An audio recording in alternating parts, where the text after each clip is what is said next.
বাঁকুড়ার Indpur Goenka high school যেন আজ রঙে তুলিতে ভরে উঠেছিল ছোট্ট শিল্পীদের কল্পনার জগতে।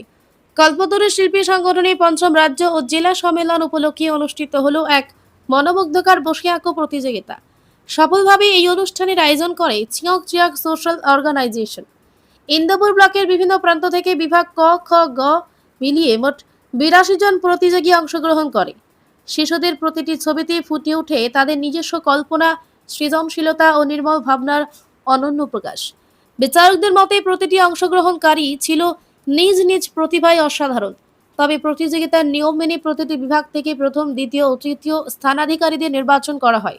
পুরস্কার বিতরণী অনুষ্ঠানে উপস্থিত ছিলেন ইন্দোপুর থানার ভারপ্রাপ্ত OC Shrimanta Chakraborty, CID inspector Arup Kumar Pal, Indpur বন বিভাগের রেঞ্জার কোয়েল মল্লিক এবং শিল্প সংস্কৃতি জগতের বিশিষ্ট ব্যক্তিবর্গ।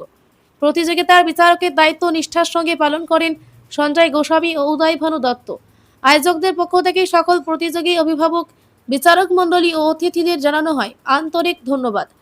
ভবিষ্যতেও এমন সৃজনশীল উদ্যোগের মাধ্যমে আরও বেশি সংখ্যক শিশু শিল্পচর্চায় এগিয়ে আসবে, এমনটাই আশা প্রকাশ করা হয়।